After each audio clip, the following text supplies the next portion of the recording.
the defining image of India's Gen Z protests. A 27-year-old model named Rhea Ahir became the focal point of a growing protest movement when she stood alone in front of a police van on a rain-slicked Mumbai street, pressing her hand to the hood and refusing to move until officers released the demonstrators detained inside. The scene was captured on video by Sahit Mishra, a 33-year-old journalist covering the burst of student protests, who said the standoff lasted about 15 minutes amid honking cars and cries from the surrounding crowd. Eventually, the police officers yielded to her demand and let the protesters go.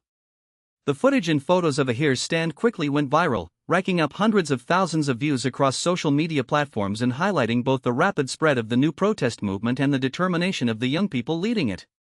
Ahir later told local news that, although she felt shaking inside, she knew her action was right.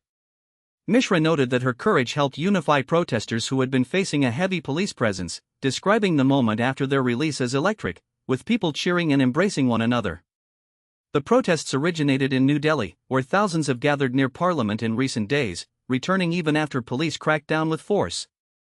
Similar, smaller demonstrations have taken place in Mumbai, India's financial capital, and Bengaluru, often called the country's Silicon Valley. By Thursday, the movement had begun to reach across the nation, with reports of activity in Hyderabad and Chennai in the south and Lucknow and Jaipur in the north.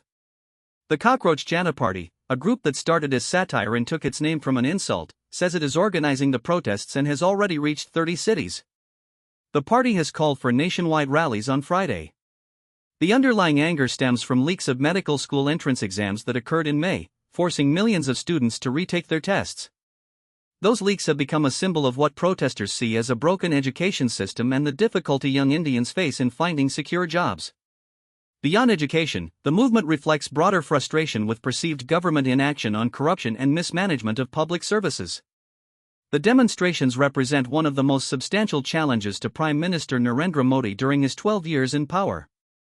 On Thursday, Modi made his first direct reference to the protests, posting on X that nothing is more important than the welfare and future of our youth, and promising to fast-track punishments for those responsible for the exam leaks.